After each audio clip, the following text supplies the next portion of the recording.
Բարև ձեզ, Factor TV հյուրը ազգային ժողովի Հայաստան խմբակցության պատգամավոր եւ պատգամավորի տեխնացու Աննա Գրիգորյանն է, բարև ձեզ։ Ողջույն Ռոբերտ։ Հայաստան դաշինքը ու եւս 6 ուժ դիմել են սահմանադրական դատարան, պահանջները տարբեր են, բայց ընդհանուր, եթե մեկ միասնական պահանջ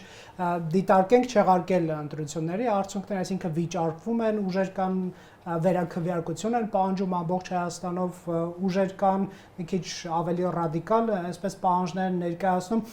բայց ինձ հետաքրքրում է ընդդիմության միասնական մոտեցումը։ Այս դիմումներին զուգահեռ հնչում է նաև թերահավատություն Սահմանադրական դատարանի եւ դատավորների նկատմամբ, ասելով, որ նրանց Փաշինյանի ԿՊ-ն է ընտրել, հետեւաբար սպասելիքները մեծ չեն։ Այդ բaragam ինչու է դիմել մարդկանց, ումից սպասելիքները մեծ չեն, ավելի այսպես տրամաբանական կլիներ ձեզ տեսնել փողոցներում, փողոցային պայքարով, վիճարկել, ճնշում գործադրել նույն ՍԴ-ի վրա կամ, չգիտեմ, ԿՀ-ի վրա ձեր պահանջներին հասնելու, ինչու է ընտրել այս մեթոդը։ Տեսեք, Երբ որ ասում եք, որ որոշակի թերահավատություն կա մեր խոսքում, ես դա կարծում եմ ոչ այնքան սուբյեկտիվ է, որքան օբյեկտիվ է։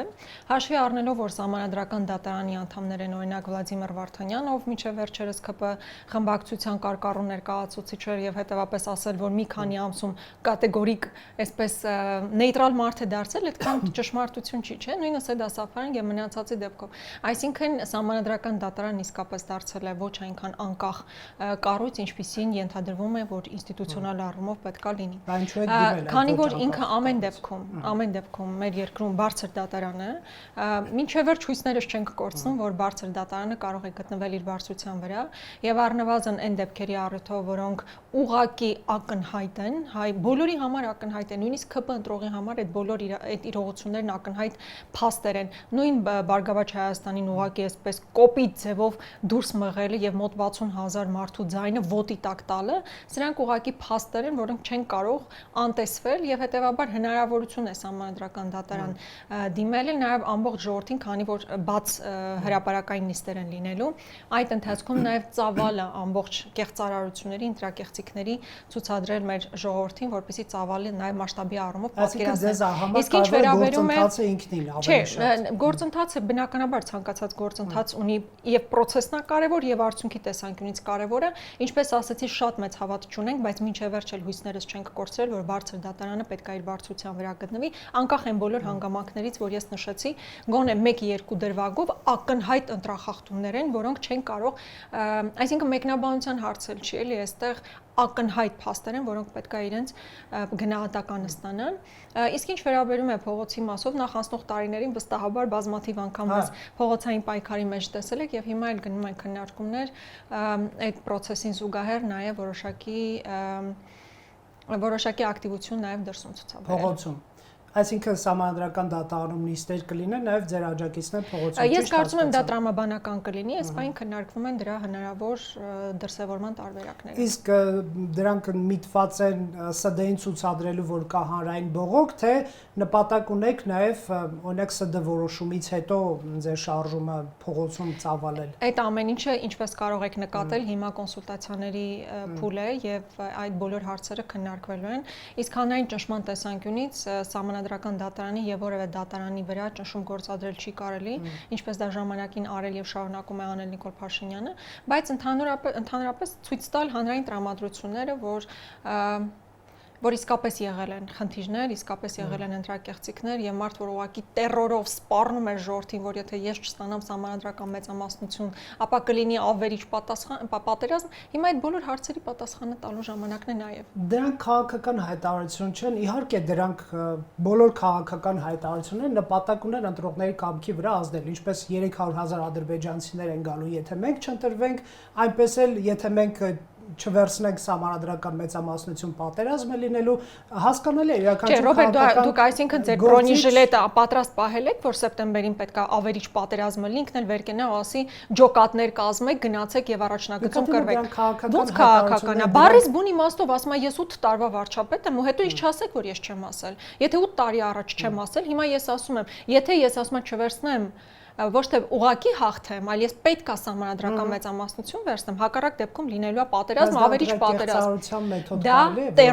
Դա տերոր է բնակչության վրա, ու ես ուզում եմ շատ անկեղծ ասել, իմ անձնական օրինակով կարող եմ ասել, երբ որ քարոզարշավի ընթացքում տարբեր համայնքներում ինձ մոտենում են մարդիկ, հատկապես մայրեր, ում երեխաները, տղաները կամ այս պահին ծառայում են, կամ առաջիկայում գնալու են բանակ ու ասում են մենք իրան ընդհանրապես չենք ուզում նույնիսկ տեսնել կամ լսել, բայց վախենում ենք, որ իսկապես հնարավոր է պատերազմ լինի, կարող է ճշմարտություն կա իր ասացի մեջ, ու ես վստահ եմ, որ շատ մարդիկ հենց այդ պատերազմի, հնարավոր պատերազմի սպառնալիքի ֆոնի վրա են կատարել այդ ընտրությունը։ Ու հիմա ինքը ասում է ինչ պատերազմ չի լինելու է խաղաղություն, բա ոնց է հնարավոր։ Ուսա գիտեք, եզակի շատ վատ բառեր չեմ ուզում ասել, բայց պատկերացնում եք, չէ, ինչքան պատերազմների միջով անցել մեր ժողովրդին, ինչ կորուստներ ա ունեցել, եռաբլուր ունեցող ժողովրդին, կարելի է պատերազմով սպառնալ, սա ուղղակի խայտառակություն է եւ քաղաքական պատասխան այո նաեւ ինքը պետք է ստանա։ Իսկ իրավական առումով բազմաթիվ խութեր ենք մենք այնտեղ նկատել, այդ թվում նաեւ այն, որ օրինակ Մատյանում ստորագրությունները եւ արկա քվեաթերթիկների քանակը իրար չեն համապատասխանում, մոտ 27000 տարբերություն կա, մոտ ոնց որ ասես դրանք զինվորականներ են, զինվորականներին հրապարակված թիվ կա եւ այդ հրապարակված թվից էականորեն շատ թվեր կան, այսինքն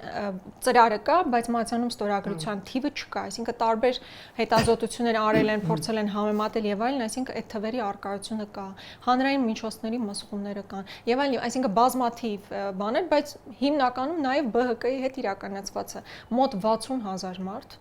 իր կամ արտահայտությունը այդպես է տեսել գնացել եւ իր ձայնը տվել է Բարգավաճ Հայաստան կուսակցությանը, գործող իշխանությունը բռնել ուղղակի հանել այդ կուսակցությունը։ Այնտեղ երկրորդ բան չկա։ Իսկ եթե ՍԴ-ն վերաքվեարկություն նշանակի այդ 3 տեղամասերում, ՍԴ-ն եթե իրապես անկախ կառույց լինի, ինքը իրականում պետք է վերաքվեարկություն նշանակի, բայց բոլորս հասկանում ենք, թե ենթատեքստը որն է եղել։ Չնայած նրան, որ իշխանությունը հավակնում էր ունենալ սահմանադրական մեծամասնություն, ինքը նույնիսկ 3/5 ընտրության արդյունքներով իրենց նկարած թվերով չեն կարողացել իրենց ապահովել եւ ԲՀԿ-ին հանելը ուներ մարտավարական խնդիր իրենց համար 3/5 առնվազն ապահովել, որ իրենց հնարավորություն կտար որոշակի պաշտոններ նշանակելիս խնդիրներ չառաջացնեն, հա։ Այն որ սահմանադրություն փոխել արդեն չեն կարողանալու այդ հասկանալի է, բայց որոշակի պաշտոնների նշանակման հարցում ԲՀԿ-ին չեզոքացնելը ուներ մարտավարական խնդիր, այս փուլում իրանք իրենց համար այդ մարտավարական խնդիրը լուծել են, բայց այդ խնդրի լուծումը շատ թանկ գին է ունեցել, այն է առնվազն բոլորի համար, ես հիմա տարբեր միջազգային մեր գործընկերների հետ գիտեք հիմա շփման բանա ժամանակահատված է, իրանք բոլորն էլ ասում են, որ այո, սա լեգիտիմության ուղիղ հարված է եւ հենց իշխանությունը իսկապես կրակել է իր ոտին։ Իսկ ինչու բազմահազար մարդիկ դուրս չեկան փողոցներ պայքարել, մենք բոլորս հիշում ենք Հայաստանի ընտրական անցյալները, պատմությունները, նույնիսկ մարդիկ կարող են այսպես չսպասել ինչ-որ մի առաջնորդ կոչ աներ դուրս եկեք փողոց, չնայած միշտ կոչ են անում, բայց այսպես մարդիկ զանգվածաբար դուրս էին գալիս, որովհետև տեսնում են իրենց գյուղում կարող է հենց իրենք էլ ընտրակաշառք են վերցրել ի դեպ, էլի աբսուրդը կարող է այդտեղ հասնել, այսինքն կար է փողոցը, թե ինչով էր հետո ավարտվում այդ ինքնաբուխ բողոքը կար, այս անգամ չկար, ինչու, որովհետև բոլորն են դժգոհ ընտրությունների արդյունքներից, ԿՊ-ն մեծամասնություն չստացավ սահմանադրական 3/5 նույնիսկ 50+ չի ստացել, այս էլ արձանագրենք, 50+ չի ստացել, 49 ու չգիտեմ ինչքան, դուք էլ իշխանափոխություն չարեցիք, միգուցե բոլորը դժգոհ լինելով ինչ որ չափով բավարարված են։ Ընդդիմությունը կներեք ավելացրեց իր ձայները, ինչը ձեզ համար որպես ընդդիմադիր բևեռ վատ չի, կես միլիոն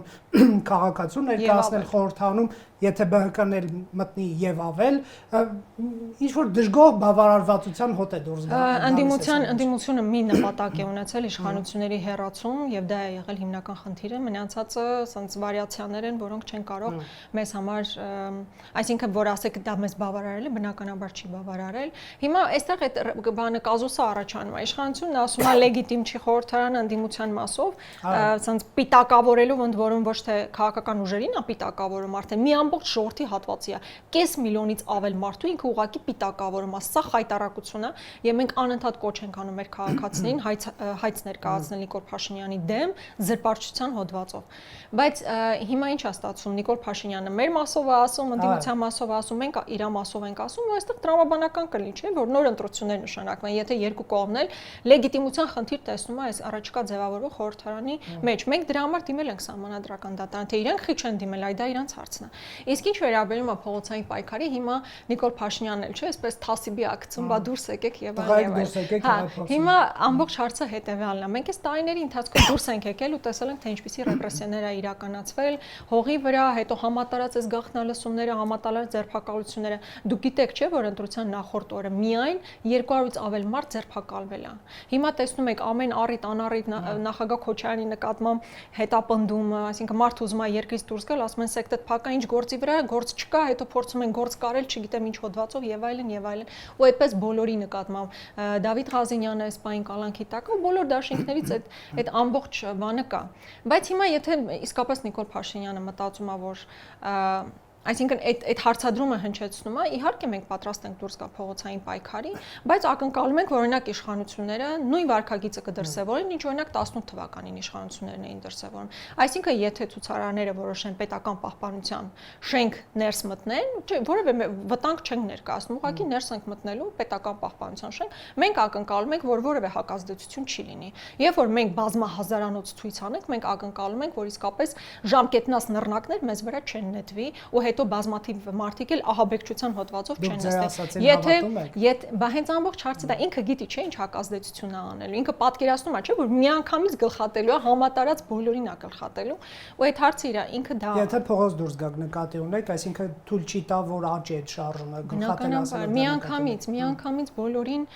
հիմնական պատասխանատուներ, ոչ այնքան հիմնական պատասխանատուներ։ Նկատի ունեմ ինքը հոգիտի չէ, ինքը ինչ քայլեր աձեռնարկելու ցանկացած փողոցային պայքարի ժամանակ։ Այստեղ էլ ձեր ընտրողների առաջ ոչ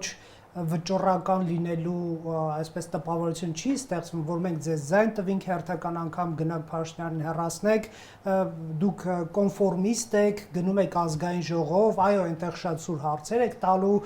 եւ այլն, Փաշինյանին բարկացնելու եք, կռիվ, կինո եւ այլն, բայց մեր ուզածը դա չէր, չէ՞ որ ձեր ընտրողն էլ այս մի քիչ ավելի արմատական պահանջ է դնում։ Ինչպես մեր ընտրողը, այնպես էլ մեր նպատակը, այո, իշխանության հեռացումներ, այստեղ երկրորդ վարկածը չկա, բայց միևնույն ժամանակ ես կարծում եմ արդարացի չի, երբ մեզ ասում են, որ մենք կոնֆորմիստ ենք։ Այս տարիների ընթացքում մեր ապրած կյանքն էր կոմֆորտ կյանքը, երբ որ առավոտից իրիկուն թիրախավորվում ես, համատարած ձերբակալություններ են լինում, սա կոմֆորտի մասին չի։ Ուղղակի տակտիկական առումով հետագայում իհարկե Սահմանադրական դատարանի որոշումը կլինի, դրանից հետո մենք մեր տակտիկական քայլերը կներկայացնենք հաղորդակցվելով մեր ժողովրդի հետ, որովհետև մեզ համար ամենակարևորը կոնկրետ մեր քաղաքական ուժի համար գաղափարական պինդ, ասենց հավատով առնվազն 150,000 մարդ մեզ ձայն ա տվել եւ մենք այդ մարդկանց առաջ եւ հաշվետու ենք եւ մեր գործողություններն իրականացնելիս կոմունիկացվելու ենք մարդկանց հետ, նրանց սատարումը ստանալուց հետո շարունակելու ենք մեր գործունեությունը։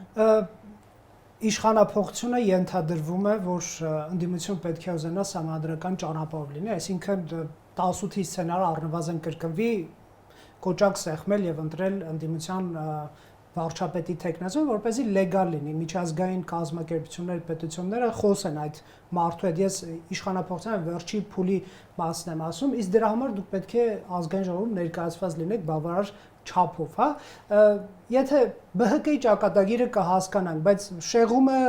մի 5 մանդատ այս կողմ այն կողմ մեծ պատկեր փոխում է արդյոք ձեզ դուք ամեն դեպքում թեկուզ տակտիկական նկատառումներով այդ մանդատները վերցնելու եք։ Եթե չվերցնեք, ով է իշխանափոխության վերջակետը դնելու, եթե ինչ-որ մի օր որևէ առիթի դեպքում դա տեղի ունենա։ Եթե վերցնեք, այն մեղադրանքներից ոնց եք պաշտպանելու։ Հա, այն բոլոր հարցադրումները ինչպես կարելի է հասկանալ, մեր քննարկումներում առկա են, որովհետև իսկապես այս տարբերակում չկա լավագույն լուծում, բոլոր դեպքերում էլ կան դրական կողմեր կամ բացասական կողմեր, այսինքն այդ պլյուս մինուսը արվելու է, այս փուլում իրականում մենք ամբողջությամբ կենտրոնացած ենք այս Սահմանադրական դատարան, դրան հետ ուղեկցող գործընթացների վրա, որովհետև դրանից հետո վերջնական կարելի է եզրահանգումների գալ, ընդ որում այս դեպքում հաշվի առնելով, որ մենք նաև հիմնական առաջատար ընդդիմադիր ուժը չենք, որոշում կայացնելուց ինչ որ ձև պետք է նաև հաղորդակցվել, կոմունիկացվել հիմնական ընդդիմադիր ուժի հետ, այսինքն այս որոշումը այն որոշումներից է լինելու մանդատ վերցնել չվերցնելու հետ կապված, որտեղ պետք է միասնական դիրքորոշում լինի, որովհետև եթե մենք չենք վերցնում, իրանք են վերցնում, պատկերը տարօրինակելն կամ հակառակ նկատի ունեմ, հա, դա բան, այսինքն արդյունքի տեսանկյունից ոչ մի բան չի տալու։ Հետևաբար պետք է սա էլ կոմունիկացվի 2 կամ 3 քաղաքական ուժերի միջև վերջնական որոշում կայացնելուց առաջ, բայց իսկապես լավագույն լուծում չկա այս պահին, բոլոր բացասական դրական կողմերը կդնենք սեղանին, կքննարկենք եւ վերջնական որոշում կգործի։ Ուժեղ Հայաստանն է առնվազն խոսելու եք մանդատ վերցնել, չվերցնելու, մեկ միասնական դիրքորոշում ունենալ։ Բնականաբար, առանց դրա ուղղակի հնարավոր չէ։ Ու այս փուլում եթե նկատում եք, կա նաեւ հանրային այս կոմունիկացիան եւ ոչ միայն հանրային կոմունիկացիան, որոշակի գործողությունների սինխրոնիզացիա պահանջվում է։ Դուք այո եք ասել Սամվել Կարապետյանի հետընտրական կոալիցիա ստեղծելու գաղափարին, այո, ես չգիտեմ, այսպես կոալիցիան վստահ չեմ, որ ճիշտ բառ է, հա, համագործակցություն, ամեն դեպքում կոալիցիա բառը, դա իրավական տերմին է մեր տրամաբանության մեջ, հետընտրական կոալիցիաներ լինում են հաղթող ուժերի միջև, երևի մեկ միասնական, այսպես ընդդիմադիր բևեռ ճակատ ձևավորելու շուրջ, այ օրակարգը որը կարող է լինել, ինչ եք դուք մտածում, ինչ հիմնական հարցեր կան։ Բազմաթիվ հարցեր են։ Տեսեք, հիմա ամենաակտուալներից մեկը նաև ակնհայտ է, որ առաջիկայում ռեպրեսիոն շատ մեծ ալիք է լինելու, արդեն եղած քաղբանտարկյալներին ավելանալու են մարդիկ, ովքեր նոր դառնալու են քաղբանտարկյալ, այսինքն քաղբանտարկյալների թեման այդ պլատֆորմի մի ուղղություն ալնելու, որի շուրջ պետք է աշխատանքներ իրականացնել, մարտավարություն որոշել, միջազգային մեր գործընկերների հետ ակտիվ համագործակցություն, այսինքն որ ճակատի նաև դիրքորոշում լինի, հիմնական դիրքորոշումները ներկայացվեն։ Առաջիկայում գիտեք, որ ամենայն հավանականությամբ, ինչպես Նիկոլ Փաշինյանը խոստացել էր Ալիևին, սահմանադրության փոփոխության հարցն է առաջ գալու։ Ճիշտ է, չգիտենք ոնց են դա անելու, որովհետև ցանկացած նախագիծ, որ դրվի հանրաքվե, ինքը պետք է ստանա խորհրդարանի 2/3-ը, որը Նիկոլ Փաշինյանը ամեն դեպքում չունի, նույնիսկ ԲՀԿ-ին 300,000 ստորագրությունից հետո պետք է գա խորհրդարան, խորհրդարանի 2/3-ը պետք է հաստատի նախագիծը, որից հետո պետք է դրվի ռեֆերենդումի։ Իսկ դա չունեն, 2/3-ը չունեն, այսինքն ճիշտ է Գալյանն ասում է ինչ որ ճանապարհներ մտածում են, ես չգիտեմ հակաօրինականից ճանապարհներ պետք է մտածեն, բայց եւ այնպես ակնհայտ է, որ դա հիմնական պայմանավորվածությունների տիրույթում է Նիկոլ Փաշինյան-Ալիև եւ փորձելու է իր ստանձնած հանձնառությունը իրականացնել, այսինքն դա եւս մի ուղղություն է, որի շուրջ համատեղ միասնական ճակատ է լինելու, ընդ որում այստեղ եթե նկատեցիք այդ գործողությունների կոնսոլիդացիայի մասով խոսքը չի գնում միայն ուժեղ Հայաստան դաշինք կամ ԲՀԿ, այսինքն հիմնական խորհրդարան անցած կամ անցնող ուժերը, այնտեղ այդ ճակատի մաս են կազմելու նաև այնպիսի ուժեր, որոնք չեն անցել խորհրդարան, բայց ակտիվ քաղաքական պայքարի մեջ են, այսինքն այստեղ այդ տարանջատումը չի լինելու, ընդհանուր ճակատ, որպեսզի հիմնական դիրքորոշումները եւ այս իշխանություններին հակազդելու լավագույն լուծումները գտնվեն։ Այսինքն դուք հիմիկվանից նաև պատրաստում եք ոչի բևեռը վերցնել համադրական հանրաքվեում։ Վստահ չեմ, որ հենց այդպես կարելի է ձևակերպել, որովհետեւ չգիտենք ինչ ձևաչափ է լինելու, բայց ամեն դեպքում այն, որ լինելու են նման գործընթացներ եւ իսկապես պետք է աշխատող գործուն մեխանիզմներ ունենա անդիմությունը, որովհետեւ պարակտված անդիմությունը հաստատ լավագույնս չի կարող հակազդել իշխանական օրակարգի եւ միասնական ճակատը շատ ավելի էֆեկտիվ կարող է լինել։ Բայց ինչու միասնական ճակատով չգնացիք ընտրությունները։ Միասնական ճակատ նկատի չունեմ մեկ բևեռ, նկատի ունեմ գործողությունների որոշակի կոնսոլիդացիա։ Դե հետահայաց, որ նայում ենք մեկ բևեռի գնալը ես ամեն դեպքում երկու չեղավ մեկ այսքան ընտրախախտումներ չլինեին, այսինքն որ ընտրության ժամանակահատվածում հիմնական ուժերից մեկի ղեկավարը գտնվել կալանքի տակ հնարավորություն չի ունեցել դուրս գա փողոց շփվելու։ Մեր կազմից Արտուր Սարգսյանը շարունակել է գտնվել կալանքի տակ։ Ու այսպես բազմաթիվ բաներ էլի այդ ընտրախախտումները, այդ պատերազմով վախացնելը, բանի այս ադմինիստրատիվ ռեսուրսի չարաշահումը աննախադեպ մասշտաբների։ Նկատի ունեմ այս ամեն ինչով հանդերձ նույնիսկ Նիկոլ Փաշինյանը 51 նույնիսկ չի կարողացել վերցնել։ Բայց այդ հարցադրումը այլ բանի մասին էր։ Չեք զղջում, որ մեկ ցուցակով չգնացիք։ Մեկ ցուցակով իսկապես այլ էֆեկտ չէր ունենալու, ինչքան որ sense հետ նայում եմ, Նիկոլ Փաշինյանը նույնիսկ ամբողջ գործընթացի ընթացքում փորձել է մեզ բոլորին տեղավորել, միավորել, նույնիսկ եթե այսինքն այն դեպքում, երբ մենք միավորված չէինք, տարբեր ճակատներով էինք գնում, տարբեր ցուցակներով էինք գնում, ինքը փորձել է միավորել։ Դուք պատկերացրեք ինչքան հեշտ կլներ իր համար, եթե իսկապես միավորված գնանք։ Հիմա երբ որ խոսում եմ ճակատի մասին, ճակատը չի ենթադրում բոլորը մեկտեղված են, բոլորը մեկն են, ուղղակի գործողությունների հակազդման էֆեկտիվ մեխանիզմ բոլոր քաղաքական ուժերի, բայց մեկ նպատակի շուրջ մեկ նպատակի շուրջ, իսկ այդ նպատակները բազմաթիվ են, ինչպես ասացիք, հավանտարկյալներից մինչև միջազգային կառույցների հետ համագործակցություն, առաջիկա գործընթացներ, սահմանադրության փոփոխություն եւ այլն եւ այլն։ Տեսեք, ՍԴ-ում մենք կտեսնենք ինչ է տեղի ունենում, ամսի 26-ից սկսում է քննարկվել եւ դա հրապարակային է լինելու կա ուժ հանուն հանրապետության պահանջում է զանգվածային ընտրակաշառքներին տալ իրավական գնահատական եւ գնահատել թե ինչ չափով է եղել ազդեցություն վերջնական արդյունքի վրա գաղտնիք չի օրինակ հակակոռուպցիոն կոմիտեն 100-ից ավելի քրեական վարույթներ է հարուցել ընդդիմադիր տարբեր ուժերի կողմից ենթադրյալ ընտրակաշառքների բաժանման հետ կապված այդտեղ տոկոսային հարաբերակցություն են ներկայացրել ուժեղ Հայաստանը 67%-ներ ենթադրյալ ընտրակաշառքների բաժանման դեպքերով ԲՀԿ ձեր ուժին առնչվողել գործկար այսօր իդեպ իրավապանը հայտնեցին Շիրակի մարզի մի քանի բնակիչների ընտրակաշառքը տալու նպատակով հավաքագրելու ենթադրյալ դեպքի վերաբերյալ քրեական վարույթ է հարուցվել այդ դուք չունեք մտահոգություն որ ՍԴ-ն ձեր դեմ ինչ որ կերպ որոշում կկայացնի դուք նրանցից պահանջում եք չեղարկել ԿՊ-ի, այսպես ասենք, վարչական ռեսուրսը եւ այլ գնահատական տալ, բայց ընդդիմությունն էլ մեղադրվում է ընտրակաշառքներ բաժանելու ընտրախախտումների մեջ, դուք այստեղ մտավախություններ չունեք։ Տեսեք,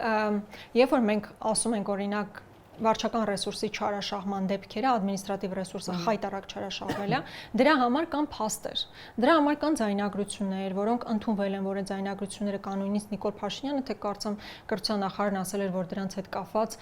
գործողություններ են իրականացվել, այսինքն մարդիկ ընդունում են, որ այդ զանգերը եղել են, մարդկանց ստիպել են։ Լավ, մենք մի փոքր երկրում ենք էլի ապրում, Ռոբերտ ջան, բոլոր ցույցերի հիմա այդ ձայնագրությունների մասով, այդ ձայնագրությունների նախ չկա իրավական վճիռ, չէ՞, եթե դատարանի վճիռը չկա, դատարանի վճիռը չկա, դրա հիման վրա ո՞նց է հնարավոր եզրակացություն կատարել։ Հիմա Բագրատ Սրբազանի եւ մյուսներին էլ մի ամբողջ 2-3 ամիս տերորիստները 18-ից 16-ը գտնվում են ազատության մեջ, խնդիր չունեն։ Բագրատ Սրբազանի եւ Արտուր Սարգսյանի քաղաքական նպատակարարությունից ելնելով տնային կալանքի տակ են պահում, բայց մնացածը ազատ ման են գալիս, բայց մի ամբողջ 3 ամիս բոլորից գլուխը տարան նրանով, որ տերորիստներ են այս մարդիկ։ Հիմա այս նույնը ո՞նց եք պատկերացնում, որ նույն եզրակացության բանով չգա, ճակատագիրը չունենա, նույնն ալնելու։ Օրինակ այսօրվա դեպքը, որ մեր մասով կարդացիք, ես հենց նոր իմացա դրա մասին, բայց մի դեպք է եղել միջև հիմա մեր մասով ձայնագրություն, որ հրապարակվել է, եթե չեմ սխալվում Սպիտակում, եթե սխալվում եմ ներողություն եմ խնդրում։ Հա, ամեն դեպքում մեր շտաբի անդամներից մեկը խոսել է հեռախոսով, որ այսքան դրամ ուղարկում եմ եւ այլն, պարզվել է, որ իր տանը թե որտեղ շինարարություն է տեղի ունենում եւ ռեմոնտչիկին կներեք էլ վերանորոգում իրականացնողին գումար էր պետք փոխանցել հետո դա դատարանում լսվել է մարդկանց կալանքի տակ չեն պահել հասկացել են կոնտեքստը որտեղ ձայնագրություն 10 գործ կա հակակոռուպցիոն մեկ ձայնագրություն եմ ես միջև հիմա լսել այս գործերի վարույթի մասն է խոսում ըստ վիճակագրության որ կալանքի տակ այդ նույնիսկ այդ ձայնագրության հիման վրա որ տենց փորձեցին ինչ որ բան սարքել նույնիսկ այդ ժամանակ ակնհայտ է դարձել որ մարդը խոսել է ռեմոնտ իրականացնող վերանորոգում իրականացնող մարդու հետ եւ դրանով ավարտվել է այսինքն այս ամբողջ պատկերը ես միանշանակ դեմ եմ այդ բանին հա կաշառք բաժանելուն դա խայտարակություն է եթե կան լինեն նման դեպքեր դրանք պետքա բացահայտվեն բայց սարքել մի ամբողջ պատմություն դեռևս չեղած այսինքն դատարանի վճռով վերջնական որոշումներ չկան չէ չեն ֆիքսվել դրանք իսկ ինչպես ասացի նախորդիվ մենք ունեցել ենք բազմաթիվ դրվագներ երբ հանրային տերոր է գնացել կոնկրետ մարդկանց եւ իրադարձությունների վրա հետո պարզվել է որ տակը ոչ մի բան էլ չկա փուչի գործեր են ուղղակի տեսեք Նիկոլ Փաշինյանը խոստանում է առաջիկա 5 տարում ապամոնտաժել քրեա օլիգարխիան նա նկատի ունի նաեւ ձեր ուժին 8 տարին հերիք չէր իրեն փաստորեն չէ որովհետեւ պատերազմ է եղել ներքաղաքական ցնցումներ եւ պողպատե մանդատը այլ բանով էր զբաղված հիմա Ռոբերտ Քոչարյանին առնչվող այսպես ձևակերպեն քրեական գործ կա ըստ այդ գործի լինելով նախագահ մեղադրանքի, հա, շահադիտական դրդումներով պետական գույքը ցածր գնով փոխանցել է իր որդուն, այ դուք սպասում եք պարոն Քոչարյանի կալանավորման, որովհետև Նիկոլ Փաշինյանի հռետորաբանությունը շատ վճռական է թվում առնվազն, եթե այսպես որպես հեռուստադիտող դատենք, հա, եւ չէ, ինքը ուղիղ ասում է, Ռոբերտ Քոչարյանը նստելու է։ Դուք ինչ եք սպասում այս առումով։ Նախ ինքնին դա նորմալ չի, երբ որ բան կառավարության ղեկավարը կոնկրետ հրաման է տալիս, թե ով պետք է նստի եւ ով չպետք է նստի։ Բայց հետաքրքիր է էլի իր համար ով պետք է նստի եւ ով չպետք է նստի։ Օրինակ, երբ որ տենց քրյա օլիգարխիա եւ այլն, օրինակ Ջերմուկի Արսենյանները քրյա օլիգարխիա են, թե չէ։ Թե այն պայից սկսած որ սկսել են իրան սատարել, դադարել են լինել քրյա օլիգարխիկ համակարգի մաս։ Եվ որ Հովիկ հիմա խոսում է, չէ, Ծառուկյանի տունը վերցնելու ենք, սարքելու ենք, ինչ ենք սարքելու, ծերանոց ենք սարքելու եւ այլն։ Հովիկ Աբրահամյան տունը հարմար չէր ծերանոցի համար։ Թե պետքա Նարեկ Նալբանդյանը մենակ այդ տանը ապրեր։ Կալանքը դրեցին, հանեցին, այդ մարդը առավ։ Ու այդպես բազմաթիվ Սամվել Ալեքսանյանին միլիարդներով արտոնություններ են տալիս։ Այդ են մարդներ, ում մասին ինչ ասես ասում են եւ այլն եւ այլն։ Արտոնություններ տալիս այդ թվում Տաշիրին։ Հա, ընդգծված արտոնություններ են տվել Սամվել Ալեքսանյանին, որը եւ իր հետ փոխկապակցված մարդկանց, այսինքն դա փաստ է։ Ես ինձանից հո չեմ հորում, դա փաստ է, հետո իր միջոցով, իր հարազատների միջոցով գումարներ են փոխանցել կամ ԿՊ կուսակցությանը կամ իմ քայլը հիմնադրամին։ Այսինքն ինքը մենակ նրանց դեմ է, ով խոսում է իր դեմ։ Այսինքն ինքը քաղաքական այդ պատվերը իջացնում է բացառապես այն մարդկանց դեմ,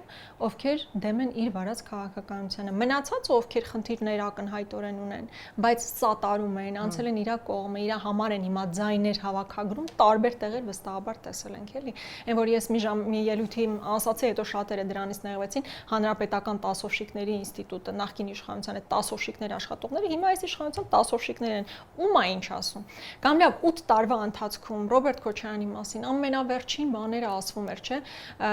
զրպարտությունները եւ այլն եւ այլն։ Մի հոդվածով 1.5, եթե չեմ սխալվում, տարի նստել է նախագահ Քոչարյանը, որը հետո համարվել է հակասահմանադրական այդ հոդվածը։ Չէ, հիմա էլ պատկերացրեք 2004 թվականի մի գործ են գտել, որը անձամբ նախագահ Քոչարյանը նույնիսկ այդ բանը չի ստորագրել, հա, ընդհանրապես որպես կառավարության որոշում ա եղել, իսկ մինչև այդ ժամանակ նախագահի ինստիտուտը նրա, այսինքն սահմանադրությամբ նախատեսված է, որ բոլոր կառավարության որոշումները պետք է վավերացվեն, այսինքն որդուն բաժին ասել այդ գույքը 2004 թվականին տեղի ունեցել, այսինքն կապը չեն տալիս հետոյի հետ, թենիսի կորտերը պահպանվել են, թենիսի կորտերում ներդրումը իրականացվել է, սա ինչի համար են արել, այս գործն ինչի համար է։ Դուք հիշում եք, որ մի քանի օր առաջ, թե մեկ շաբաթ առաջ էր, որ նախագահ Քոչարյանը երկրից ուզում էր դուրս գալ եւ առանց որևէ հիմքի ԱԱԾ-ն թույլ չտվեց, ավելին խախտելով անձի մասնավոր կյանքի իրավունքը, այդ ԱԱԾ սահմանապահի կաբինայից նկարվածը ուղղակի արտահոսքեր իրականացվել։ Լուրջ եք ասում։ Տենց այսինքն ԱԱԾ-ում յուրաքանչյուր անձ ինքը կարող որոշի պետական ինչ գաղտնիք կարա արտահոսք իրականացի, իմիջիայլոց չի ասում է, հրապարակ է ասում, արտահոսք իրականացվի։ Ես ուզում եմ ձեզ հիշեցնել, որ օրինակ Սուրեն Պապիկյանի հետ առնչվող մի գործ կար, որով հայտնի դարձավ, որ ինքը կարծես թե դանակահարել էր իր վերադասին, թե ինչ-որ sense մի բան է։ Չի ընդունել մեղադրանք, այդ հարցը ես տվել եմ, ասես չեմ ընդունել։ Ես չգիտեմ ինչ է, համենայն դեպս դրա մասին տեղեկատվությունը ԱԱԾ-ից արտահոսել էր։ Եվ դրա հիման վրա մարդիկ պատժվեցին, գործից հեռացվեցին եւ այլն եւ այլն։ Այո, արտահոսքի համար պետք է մարդիկ պատժվեն։ Եվ ոչ թե ասեն, թե հիմա արտահոսք է իրականացրել, թող նորմալ է, որ այդ արտահոսքը իրականացվում է։ Իմիջիայլոց, եթե դա շատ նորմալ է, ես առաջարկում եմ, որ նույն Անդրանիկ Սիմոնյանը մի այդպիսի գեղեցիկ արտահոսք իրականացնի եւ բենց բոլորիս իրազեկի, թե ինչպես է իր ընտանիքը մի քանի տարի առաջ Վահագնի թաղամասում շքեղ առանձնատուն գնել։ Դա էլ հաստատ պետական գաղտնիք չի։ Այդ դա հաստատ արժե, որ արտահոսք իրականացվի։ Ինչքան հիշում եմ, այդ հարցը դուք եք տվել Նիկոլ Փաշինյան, թե այլ падգամավոր ասաց կհետազոտենք, կհասկանանք ինչ է տեղի ունեցել։ Ես հիշում եմ ինքը այսպես դիպել է այդ թեմային, բայց հետո ես Չէ, իրականում ես այդ հարցը մի քանի անգամ առիթ ունեցել եմ Անդրանիկ Սիմոնյանին հարցնել։ Փակ նիստ է եղել պարզապես։ Հետո լրագրողը հարցրել է Նիկոլ Փաշինյանին, ասել է կհետաքրքրվեմ, դե բնականաբար քանի Անդրանիկ Սիմոնյանը իր բոլոր կամակորությունները իրականացնում է, դժվար էլ հետաքրքրվի կամ եթե նույնիսկ հետաքրքրվի աչք կփակի։ Ինչպես օրինակ եղել է Արմեն Աբազյանի դեպքում, երբ որ Աբազյանը մի տուն էր ձեռք բերել կամ նրա տղան խոշոր գումարով տուն էր ձեռք բերել, մի տուն, որը գտնվում էր այսպես ցանկի մեջ ապօրինի գույքի բռնագանձման, որը փոխկապակցված անձի էր պատկանում Գագիկ Ծառուկյանին, այդ տունը, այդ նույն շենքում մի քանի տուն կար, այդ մի տունը հանեցին, Աբազյանի տղան պատահմամբ այդպես լավ դասավորվեց, այդ տունը վերցրեց, նորմալ իր համար ապրում էր, բայց դա խնդիր չէր։ Մինչև այն ժամանակահատվածը, երբ որ Աբազյանին հրաման տրվեց Սամվել Կարապետյանին կալանավորել ամենակոշտ ձևերով, Աբազյանը դրանից հրաժարվել է ու հեռացվել է, այսինքն այդ բանը էլի լոլոները պատժում ենք, էս ենք խլում, նա ենք խլում, դրա մասին ուղղակի խոսք լինել չի կարող։ Իսկ թվում է հեռուստադիտողներից ինչ որ մեկը կուզենա այս հարցը տամ, թույլ կտան քաղաքական ուժերը օգոստոսին մենք արձակուրդ գնանք տիկին։ Սա ես կպականներն էլ եմ տալիս եթերից դուրս։ Թողեք հանգստանանք։ Ինչ եք ծրագրում լավ էսպես եթե իհարկե շատ կախված է։ Գիտեք, մենք չենք ուզում արձակուրդ լինել, այս հատկապես այս ծանր քաղաքական գործընթացների բերումով, բայց քանի այդ հստակեցումները չկան, սպասել ենք բնականաբար Սահմանադրական դատարանի կայացվող որոշմանը, դրանից հետո էլ արդեն բնականաբար մեր քայլերի մասին տեղեկացնելու ենք, վստահ չեմ, որ օգոստոսի 1-ից արձակուրդ կգնանք։ Լավ չի, բայց ես գնալու եմ արձակուրդ, շնորհակալություն զրույցի համար։ Ես շնորհակալ եմ։ Factor TV-ում հյուրընկալել ենք Աննա Գրիգորյանին։